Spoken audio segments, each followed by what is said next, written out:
Well, thanks very much for the warm Californian welcome. Secretary Kantor, good to see you back in harness, one of America's great public officials. And I honour your contribution, not just to what you've done in this country, but for trade around the world. A singular conclusion.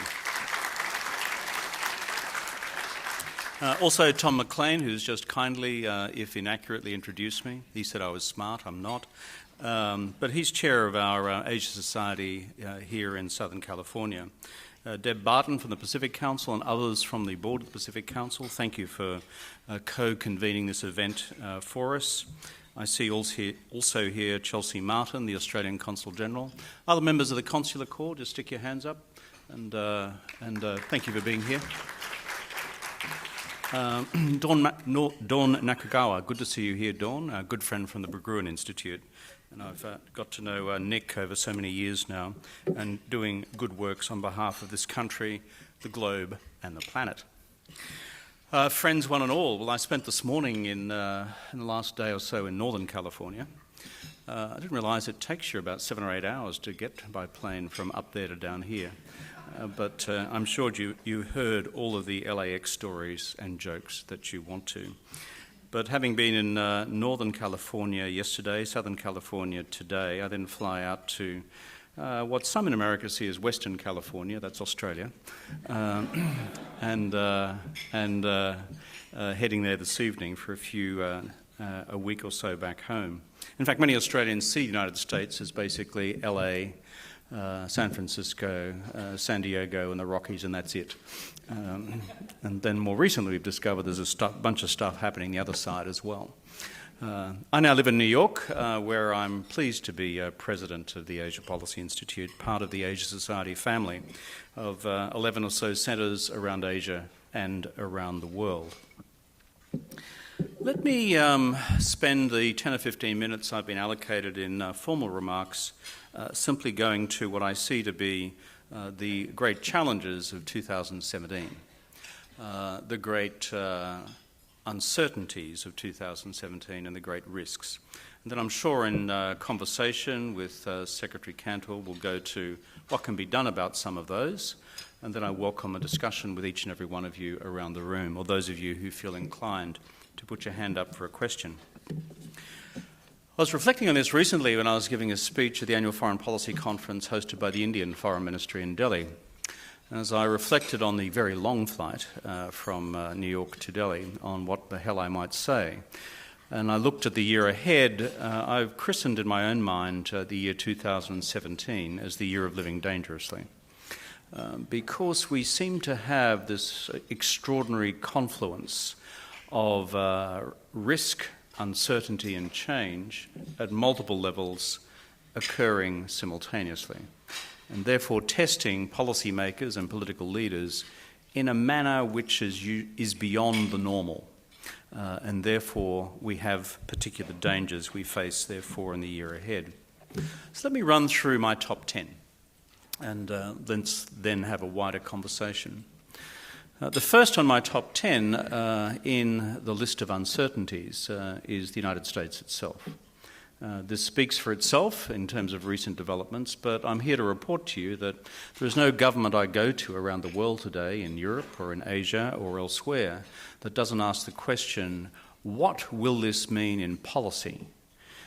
We've understood and we've watched what's happened in the United States presidential elections. We understand what has happened in terms of this groundswell in forgotten America towards the Trump candidature. And we understand where the president's deep convictions appear to lie from the statements he's made. But how will this be translated into policy?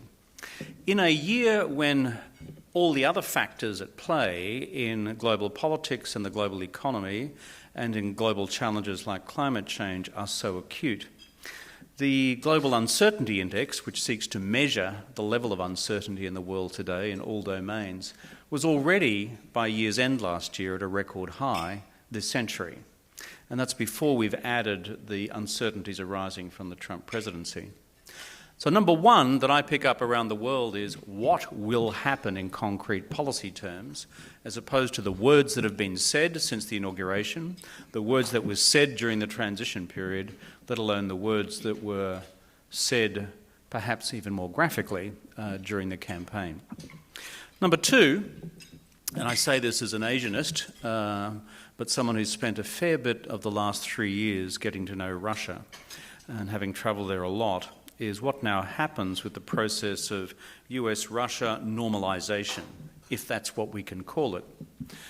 We all know that the two touchstones here, and perhaps three, are the Ukraine, they are Syria, and they are sanctions. And of course the sanctions proceed from the first of those. When you actually unpack each of those, there is a formidable degree of difficulty and complexity in achieving what many expect, and perhaps President Trump has indicated, to be a path towards the normalization of Russian engagement in each of those 2 to 3 matters. When I was recently in Moscow at the Gaidar Forum, which is held early each year in January, took a particular degree of courage going to Moscow in January if you've just come from the beach in Australia. By the way, it's about 41 back home today, so if you're getting chilly, head down under. But at the Gaidar Forum in Moscow, which was attended, and I was on the same panel as Prime Minister Medvedev and others from the Russian leadership, I think there is a deep level of pragmatism and realism about the obstacles which now present themselves in the translation of expectations for US-Russia normalization and what might in fact be practically achievable. So you're going to have one set of uncertainties over here about, okay, what will a normalised US-Russia engagement on Syria actually mean? What will it mean in the Ukraine vis-à-vis Donetsk in the east, and what will it mean in terms of Crimea? And what in turn will then unfold or not in terms of sanctions reductions. Yet over here, there is equally a set of deep political reservations in Moscow itself, and I think by some of the hardheads in Washington, about whether those expectations could be met. And one of the things and uncertainties we need to anticipate is, in fact, US-Russia relations not normalising to the extent that people may expect, through factors beyond the control of this president. Number three, on more familiar terrain for myself, is what now happens in US-China relations. And like you, I'm delighted to discover today that we have a one-China policy. We've been on a rocky road the last few weeks since President Tsai Ing-wen's telephone call to candidate Trump. And we've seen President Trump double down and treble down on that, and to the point where it became a stated point of diplomatic leverage as the president then saw it, or the president-elect then saw it, to be used against other concerns which his administration had in the US-China relationship.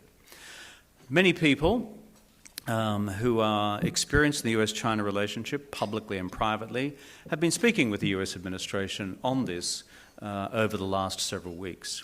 And I think I would have to acknowledge the wisdom of President Trump's clarification in the context of the telephone conversation he had with Xi Jinping in the last 24 to 36 hours, that in fact the administration does support the one China policy. And there's a logic underpinning that which those of you familiar with the relationship, I think, instantaneously grasp. It is a foundation stone. It is a point of ideology. For our Chinese friends, it's almost a point of theology in terms of ensuring that the foundations of the relationship can be secure and then conducted in other areas of policy anxiety. But when you look at the other elements which the President has thrown up as being his principal concerns in the US-China relationship, they are led primarily by his domestic agenda. If you look at President Trump's domestic agenda about American jobs, about American industries, about American declining regions, the hollowing out of the Midwest, etc., and of the Rust Belt, often the reference that he made to the cause for that was articulated in 3 letters, PRC, People's Republic of China. China is stealing our jobs, China is stealing our industries, China is stealing our intellectual properties, China is manipulating its currency, China is not providing fair investment conditions within China compared with those provided in the United States for inbound Chinese investors. Now, those of us familiar with the US-China economic relationship will know that there are significant elements of truth in the critique. And this will be a hard message for our friends in Beijing to hear. But on trade, on investment and the restrictions both to trade behind the border in China, as Secretary Kantor will be well aware, and on restrictions in the investment relationship in terms of what is an open door here to most arms of Chinese investment into this country and other Western open economies, and the parallel restrictions imposed in terms of reverse flows of investment.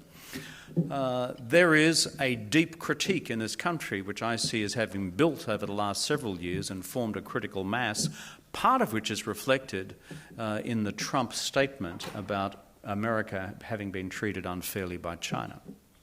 And I say this with respect to my Chinese friends and colleagues, that this is a live sentiment in the country of which I am not a national, but I live here. I speak to congressmen all the time, I speak to senators, I speak to public policy makers, I speak to think tanks, I speak to corporates. It's very difficult these days to identify the pro-China constituency in this country. And so therefore the challenge lies, and therefore the risk lies, in how can these objective interests on trade, on investment, and perhaps on currency, though most of us are deeply sceptical about the claim that China is currently a currency speculator, how these can be addressed in a substantive negotiation with the Chinese. And parallel to that in the US-China relationship, what will then happen with the outstanding national security questions of the South China Sea and North Korea? My own view is pretty basic and pretty simple. I'm an Australian guy. We're not given to huge levels of sophistication about these questions. Is that once you've got the one China policy out of the road, and that is, it's now accepted as the foundation stone for what you do from this point forward, I think our Chinese friends are pragmatic enough to have an open conversation and negotiation about the above four: trade, investment, South China Sea, and North Korea. The result will not necessarily be an answer or of a nature which satisfies the American wish list. But what I sense in Beijing is a preparedness to engage in those processes now that we've got beyond the absurdity of the previous position concerning the one China policy. Which brings me to my the next on my list, which is North Korea itself. Forget all the hyperbole, forget all the rhetoric, forget everything else. On any objective measure, the calculation of the national security policy established in this country and most American allies is the single greatest objective threat to security in the year 2017, the year of living dangerously, is the North Korean nuclear program. It's a technical question. It's not a policy question. It's technical because North Korea, unlike Iran, has already broken out in so many of the technology providers necessary to have a nuclear weapon which can be delivered at the end of a medium, short or long-range missile. It's a technical calculation about how many bombs do you have, what's your missile range and accuracy, and can you militarise the weapon? To which the answers so far as the technical community is concerned, is yes, they have, and they were developing about the equivalent of 5 to 6 new bombs each year. Yes, they've got 3 categories of missiles, the accuracy of the long-range ones, still open to some question, Taipodong 2. And on the third one, on miniaturisation, probably yes. So we are getting to the stage where this is no longer an abstraction. It's actually a real, hard, concrete national security challenge. And the essence of the challenge is, does the world accept a nuclear-armed and capable North Korea as a responsible member of the global nuclear club or not? And if not, can that be prevented? And if not, what can be done about it? That is the absolute essence of the discussion, which must now be transacted between the US administration and Xi Jinping's administration in Beijing. Quickly tripping through the others, and I'll simply give some headlines about these before we go to conversation with Secretary Kantor. Let's go to the future of the rules-based global order. Trade. Let's go to the political order around the United Nations. Let's also look at the future governance of the global economy through institutions such as the G20. My friends, each of these has largely been an American construction. The General Agreement on Tariffs and Trade in 1944 was when our American friends brought the Brits from across a still challenged Atlantic and had a discussion at Bretton Woods about what the future might look like, hence the General Agreement on Tariffs and Trade, hence its later evolution as the World Trade Organization, and this vast array of trade rules and dispute resolution mechanisms to which it's given rise, and to the better, in my view. Secondly, on international political order, the United Nations again was largely an American creation, together with certain of the other founding states in 1945. And third, the G20, in response to the global financial crisis in 2008, was a construction of US presidential leadership under George Bush at the time. Each of those now, I think, has risks about them in terms of the policy predilections of the new administration. For the first time since the war, we have, I believe, an openly, avowedly protectionist president. There may have been ebbs and flows in the degree of commitment to free trade by previous presidents since 1945, but to openly accept as a premise that protectionism is good under the guise of fair trade rather than free trade sets its own tenor. But where I become particularly worried in terms of the prospective declaration of universal tariffs against the Chinese, 45% or a factor less than that, or a 20% tariff against our Mexican friends south of the border, then what I am concerned about is A, the objective impact of that on global trade flows, B, what then happens with the inevitable retaliatory measures which occur, which our friends in Boeing, by the way, up in Seattle will be the first casualties, and three, what then happens if one of these measures is taken to the WTO disputes resolution machinery and its findings are ignored, at which point the whole integrity of a system we've collectively evolved over 70 years begins to crumple into dust. This is not a good thing. And if we remember what happened in the 30s and the early 30s, when people resorted to large-scale protectionism, often in a retaliatory sense, and in that period of Smoot-Hawley, then what I fear most is the incremental introduction of Smoot-Hawley by stealth across the world, and it has a very bad economic and political ending, as we know from any study of the 30s.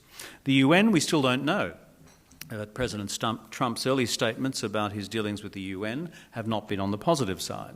And I know there's a history of US scepticism about the United Nations. I've spent the last 2 years chairing an independent review commission into the future of the United Nations. We published on it at the end of last year. But this is America's child. And if you walk away from it, a large part of your global soft power goes with it. And then the G20 itself, if we're going to have, in my judgment, a wholesale emasculation of Dodd-Frank, then I wonder what happens with the measures taken, parallel measures taken by major economies and financial systems in the other G20 countries, which were embraced when we collectively authorised the Financial Stability Board out of the crisis of 2008-9 to undertake systemic financial reforms across the world in terms of capital adequacy regimes, in terms of too big to fail, in terms of a range of other trigger mechanisms, including deep transparencies of financial transactions, which were necessary and deemed collectively necessary if we're going to avoid an easy repeat of the damage inflicted on the world by the events of 08 plus, coming off the back of subprime plus.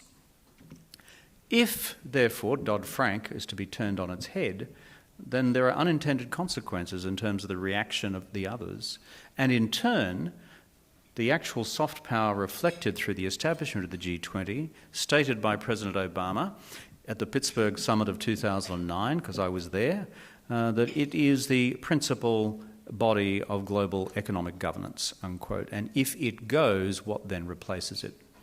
In its machinery, after the last 5 years, is quite formidable. 5 final headlines, or 4. Future of Europe. NATO, EU, where does President Trump actually stand on these? He seems to be sceptical about the EU, and that is read with large levels of alarm across European capitals. Sceptical, but now with corrective statements by his new Defence Secretary on the future of NATO. And this needs to be seen in the broader frame of what happens with normalisation with Russia.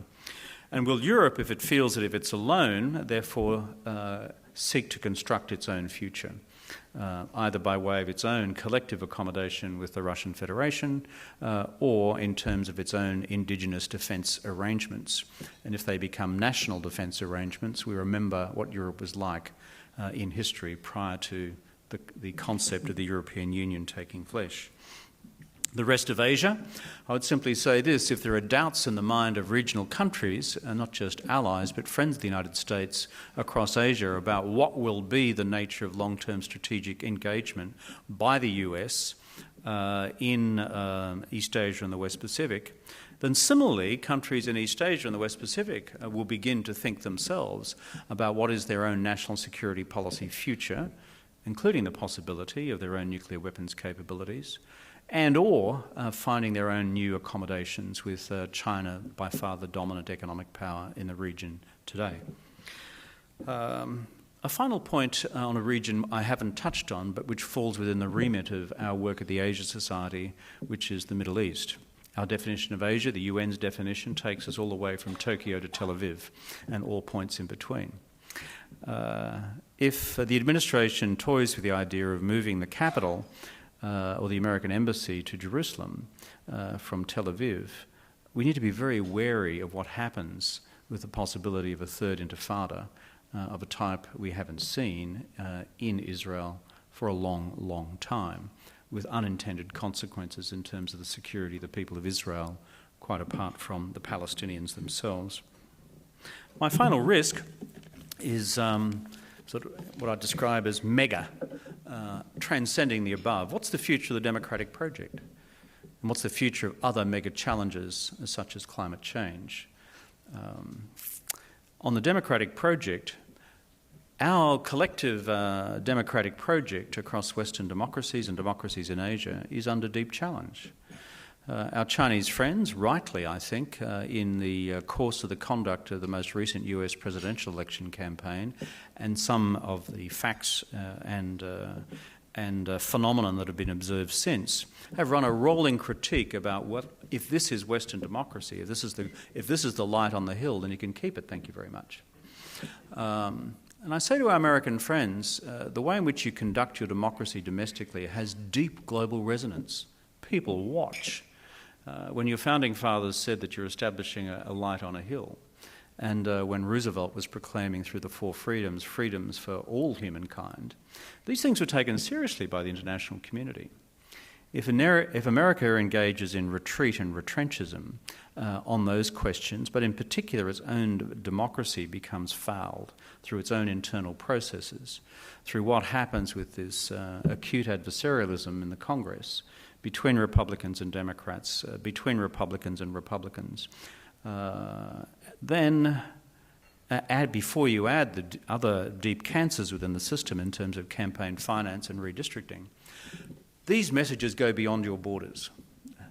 And therefore, when you look at the challenge to democracies in Europe, affected by factors of globalisation and the delegitimization of mainstream political parties, which we've seen reported on comprehensively across the world, there is something at work in terms of the very seedbed of our democracies, which we need to be attentive to as well. And if we think it's a political system worth defending, we must tend the garden well.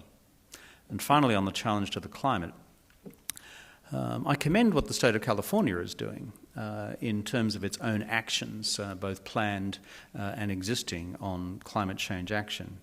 If President Trump steps away from the Paris Accord or formally repudiates America's ratification of the Paris Agreement, that will have global consequences.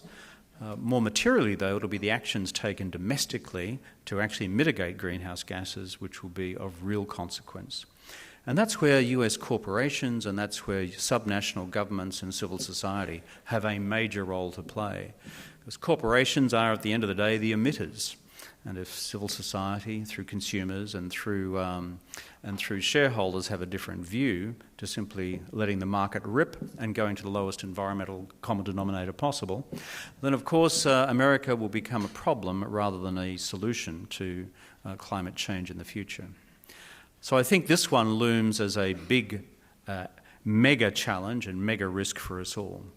There are my top 10. I hope they're useful. I hope I haven't depressed you entirely. And I'm happy to enter now into conversation with Secretary Kantor.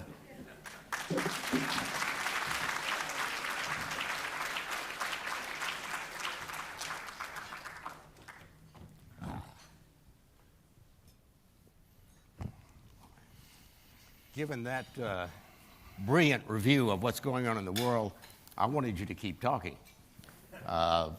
Thank you, Prime Minister Rudd. We've known each other for quite a while, and I'm a deep admirer.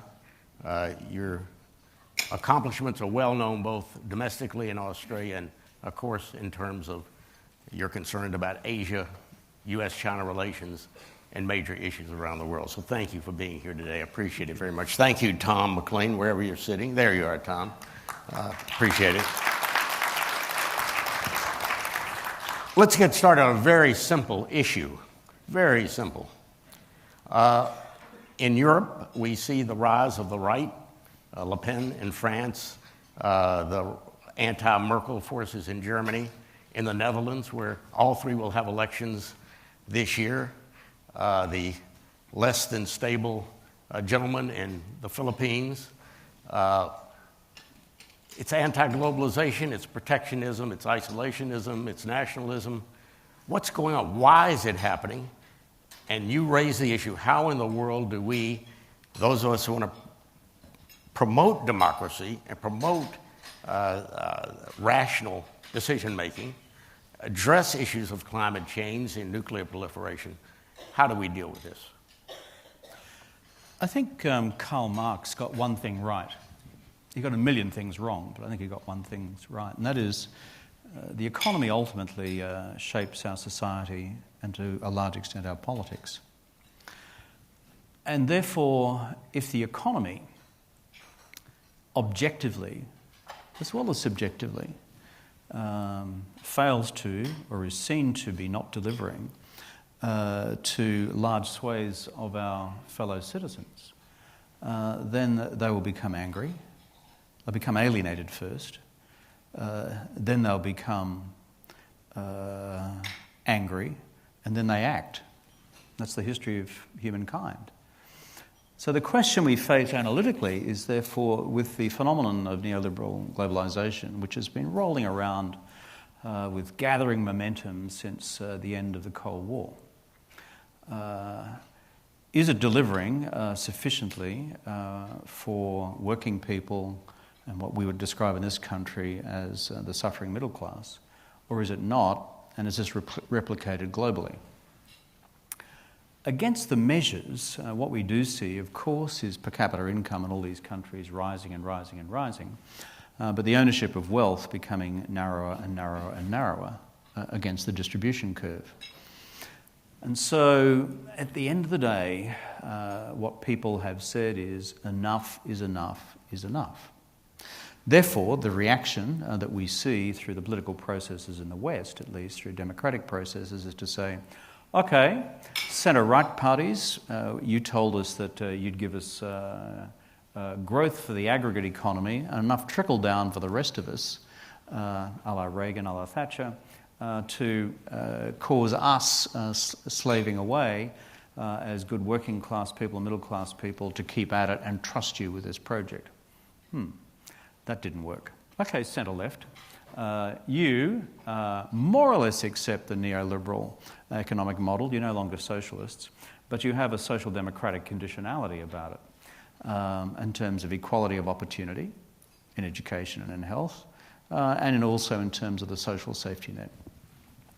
And the reaction to that over the last decade or two, I think in many countries has been it's not enough, because the displacement of labour in particular by not just mechanization, but now all forms of automation and all forms of artificial intelligence as it will work its way down the food chain, has moved us from being countries and economies of full-time workers to part-time workers to casual workers to no workers.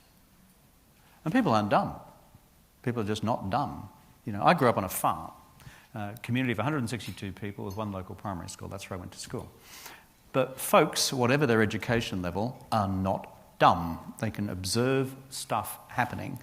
And when the money no longer is capable of buying the stuff from the store, and the store can't stay in business because not enough people can buy stuff from them, then little communities just die, and then regions die.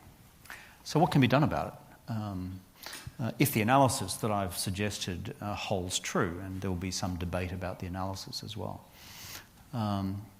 Unless globalization has about it a rolling, vibrant social contract which brings people along with it who are the casualties on the way through, and providing opportunity for them to go elsewhere in the economy or their kids to be properly trained and educated for new sets of opportunities, and when they get sick, for a healthcare system to provide dignity. Unless you're prepared to fund that level of social conditionality to neoliberal globalization, then, you know, what they describe as capitalism self-destructionism or creative destructionism takes over. And the theorists have been predicting this for decades. We poo-pooed them, said, nah, it'll never happen. But that's what I see as happening. And the final bit, I think, in the jigsaw, Mickey, is when you get to the stage that, this is what worries me, whether it's the constituency who have vested so much, for example, in President Trump.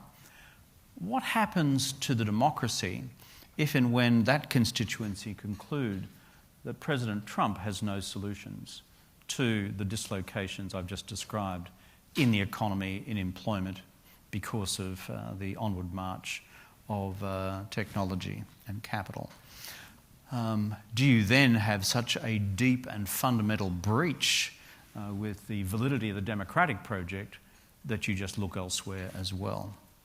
We're not there yet, but when you start seeing people look outside the centre-left, centre-right mainstream of politics in Europe, in my country, in Australia, and here in the United States, and looking for radical alternatives, then I think we're on something of a slippery slope.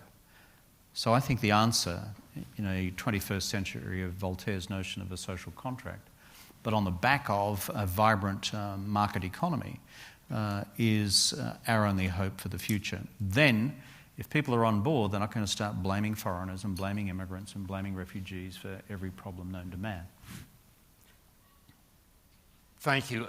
Let me take this down now to some practical things that have happened and try to get your reaction to what the impact might be. The U.S. the U.S. President has indicated the U.S. will withdraw from the Trans-Pacific Partnership.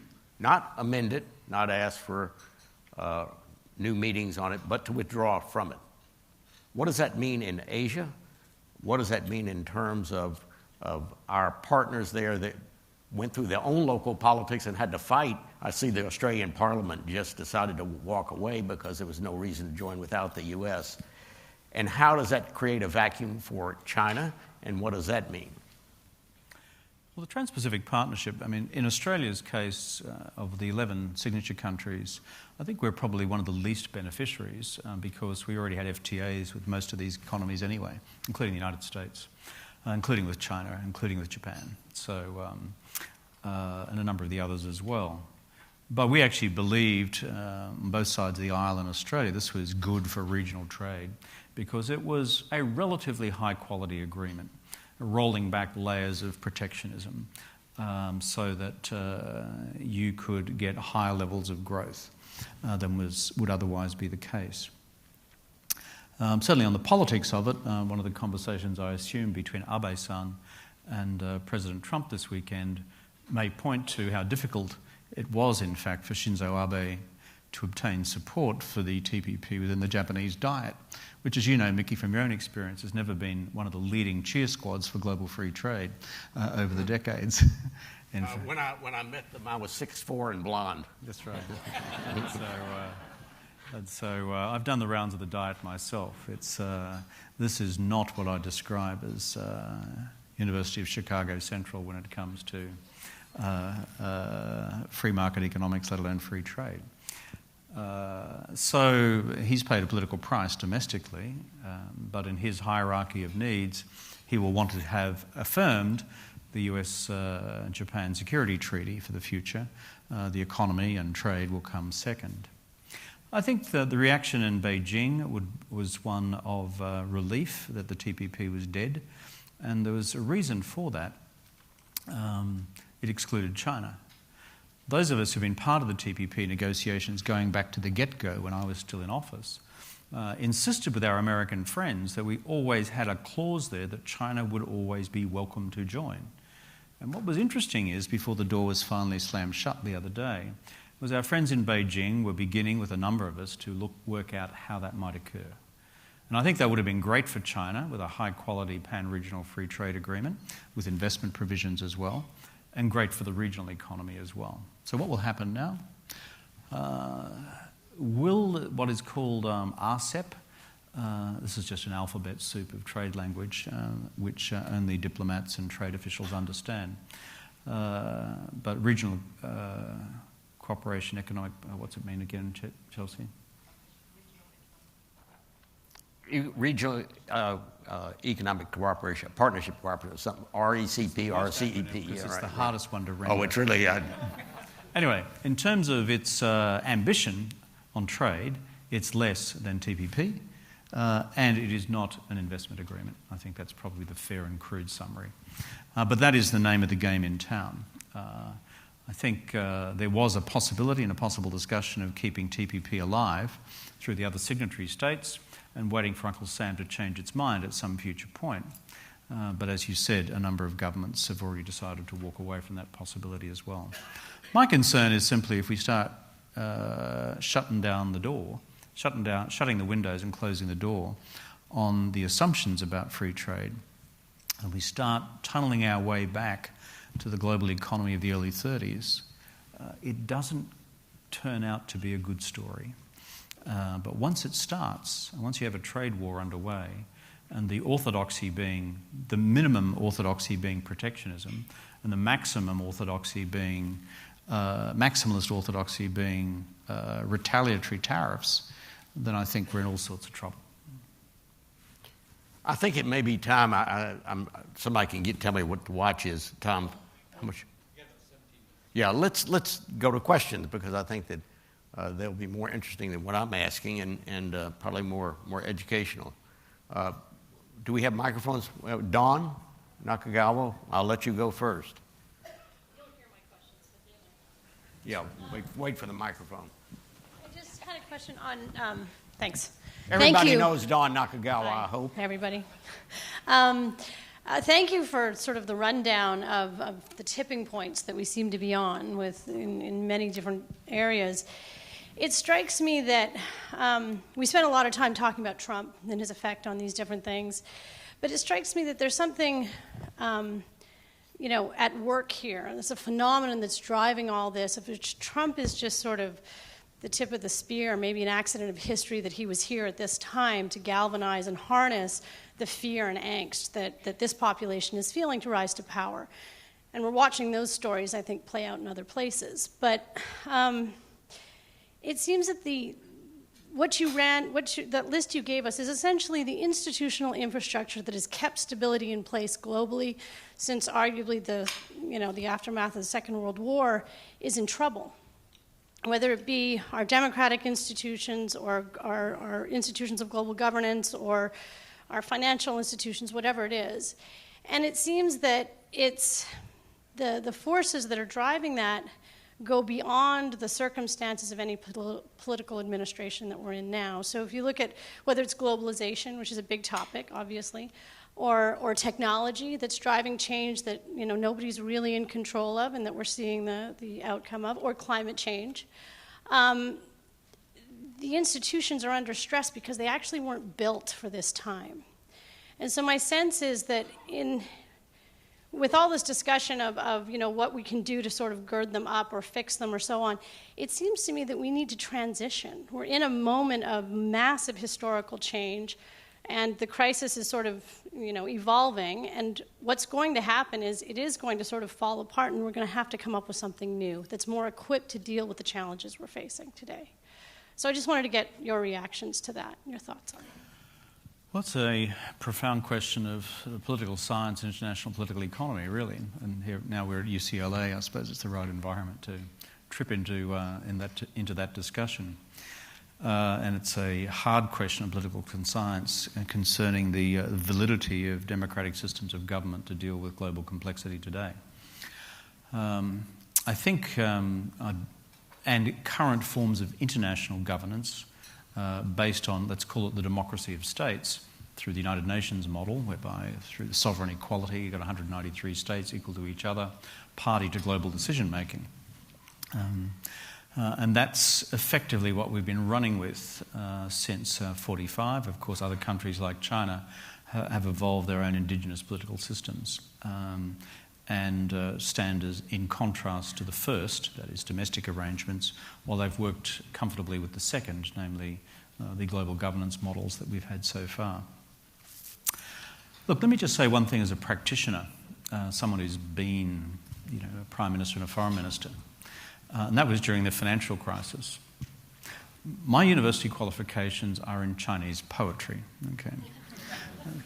Now, I wasn't really cut out to handle a country in the middle of a financial crisis, but we did, and we got through the crisis. We didn't go into recession. None of our banks fell over, but I don't think I slept for about 3 years. And most of us in these sort of positions find the simple physicality of being able to manage complexity within a democratic political system almost overwhelming. You think of all those folks in the White House and the West Wing, or in Zhongnanhai, or in the Kremlin, or in the Quai d'Orsay, or in the Matignon, or wherever it is in Whitehall, all seeing, all knowing, all powerful individuals with comprehensive databases of information. Guess what? They're not. A bunch of Joes and Jills like you and me, really. Sometimes they've got a nice uniform to make it look better, but they're just human beings. They're usually smart, not always, and most of them are well-meaning, not always, but most are. There is a physicality to the task because the complexity variables are of a type where normal cabinet systems of government find it harder and harder to deal with. Second point is parallel to that, the destruction of the classical media model in the West. And I think even in China with the rise of social media as well, and the balkanization of the news space, which means that the common platforms in the public domain for a discourse on the major questions confronting a country or the world disappear because the business model doesn't support broad national newspapers for common discussion anymore, and the warring tribes just depend on their own social media platforms where they can learn their best key lines and themes to hate the other tribe over there and then hurl their level of insults at them as the others are hurled back in almost a medieval reenactment of siege warfare, as opposed to it being some basis for democratic discourse. And so in the populace at large, therefore, the basis for a common little, quite apart from civil conversation about options, falls out the side as well. My caveat, though, in suggesting we move to a new model is what the hell the new model is. And I think much of the dilemma of politicians and political leaders and government leaders is there's so much complexity here, I need time to work it through and to decide. And the media want to know what your answer is by the time you've had your first spoonful of cornflakes. And then the media is just one aspect of a broad media which is non-comprehending of what you're trying to do in the first place. It's this foul up of the feedback loop between formal politics and the populace driven partly by the new technologies and the new complexities from globalisation, which make the business of government for good people, of whichever political persuasion, harder and harder and harder. My one caveat on global governance is this. I think President Bush got it right with the G20. Many in the UN system thought it was terrible because it offends the principle of the sovereign equality of 193 states. But frankly, you can't begin to govern the global economy with 193 people sitting around a table. 20 maybe, that's complex enough. But tell you what, when you get to really hard questions, that 20, when push comes to shove, and having sat around a number of these tables, when the crisis was about to turn from recession into depression, there is a degree of focus in the mind on the part of people around one table looking at each other, Obama there, Hu Jintao there, Sarkozy there, Merkel here. And I was pouring the drinks to keep everyone happy. We Australians do that sort of thing. You've got to lubricate the occasion. You get things done. And I think that rather than turn your back on an institution like the G20, it actually should be given a much broader mandate across political and foreign policy space as well, not just narrow financial reform, and broader economic mandates as well. Because I think you need something like a global governing council like that, which if it takes the right decisions, then become debated and legitimised through the formal institutions of global governance, WTO, IMF, UN, and the rest, which have the sovereign equality of states reflected in them. Over here. Thank you. Yeah, this is Rafiq Dosani from the RAND Corporation. You've spoken, Prime Minister Rudd, about the importance of global institutions. I'd like your comment on the importance of domestic institutions. What we've seen in the United States, for example, in the recent past, is that in response to President Trump's initiatives, we've seen a strong response from domestic institutions, civil society, the legal institutions, states as well, universities and so on. If this trend of nationalism in response to some of the forces you mentioned travels abroad, or maybe is already there, how do you think domestic institutions will be able to cope? Will they have the same strength and resilience of the American institutions, or do you see great variation? Well, I mean, in a system of divided government such as you have in the United States, and we should all raise our glasses to Montesquieu at a time like this, and the separation of powers, and the role of the judiciary as well as the Congress, as in addition to the executive branch, then its designing feature, as you know, in the American system was to prevent the re-emergence of monarchy. If you read the Federalist Papers and the reflections of Washington at the time, and the critique of Washington at the time by those who were not his supporters, is they didn't want sort of a George III without the wig and or without the crown. There's a great wisdom in this, but can I suggest that it then runs headlong into the proposition of the question just put before by Dawn in hers, which is what then is the efficiency of national governments and their effectiveness in dealing with massive complexity. And so are we therefore not looking, is it therefore the question we face not one of what is the perfect solution in terms of governance forms, not even the optimal solution, but the least bad solution in the way in which we approach decision making? Is it possible for political systems to slow down the pace of decision making?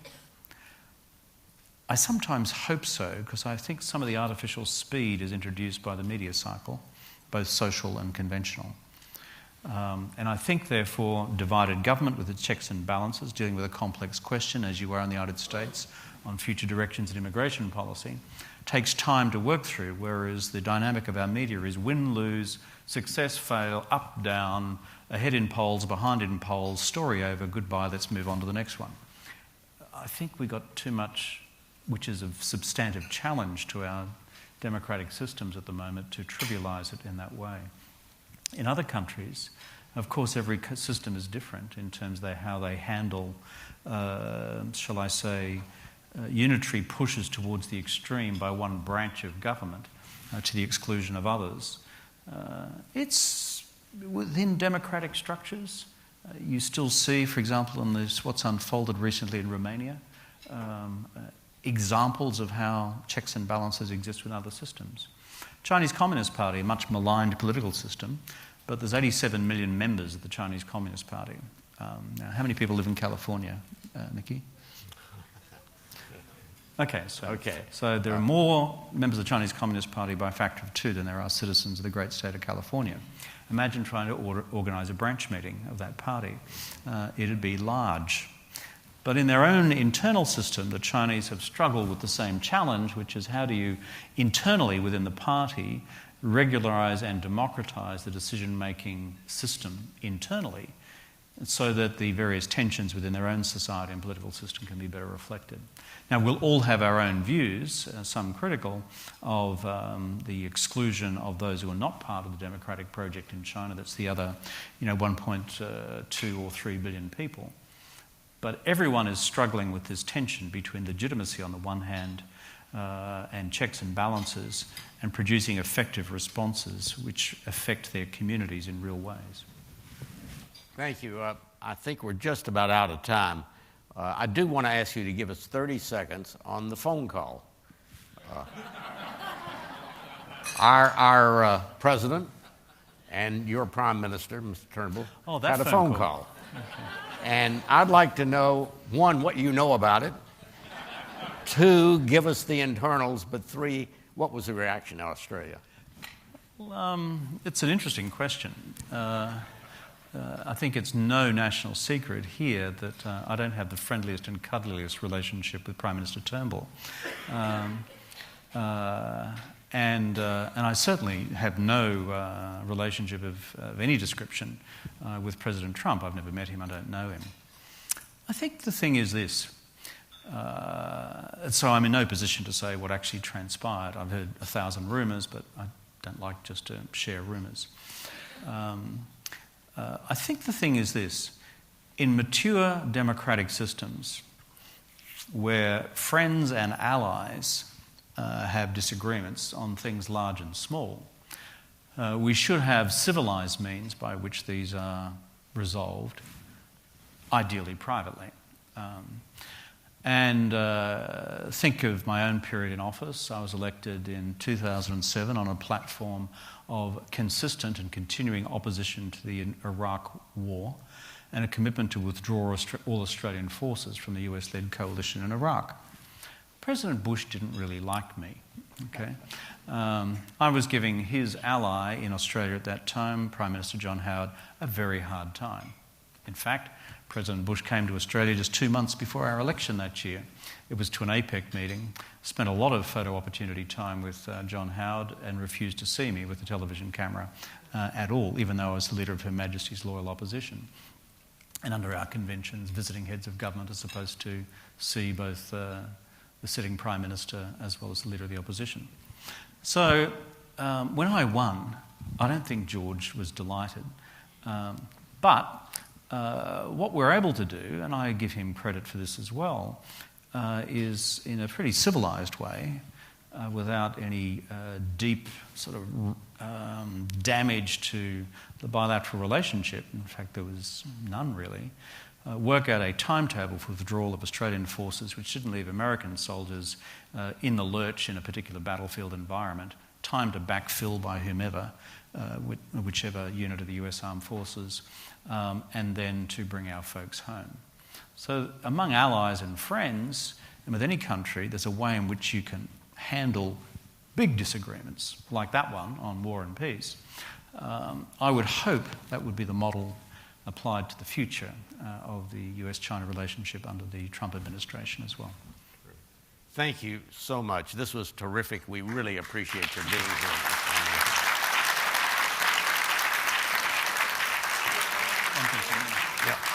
And just one more comment from me before I go. And sorry for doing it in an unscripted way. Thank you all for your engagement in public affairs here. It's really good to see. This is a massive state, California. Chelsea, how much bigger is the Californian economy relative to Australia? It's the 5th or 6th largest. So we're the 12th largest economy in the world and you're the 6th. So we have a kindred spirit with you, but we understand that you're a little larger. But frankly, the fact that you have an active engagement in public affairs and foreign policy and security policy, international economic policy is a great thing. Please remain keyed into what we're doing with the Asia Society, the Asia Policy Institute, but also with what our friends at the Pacific Council are doing. I certainly remember Warren Christopher with deep affection. Thank you.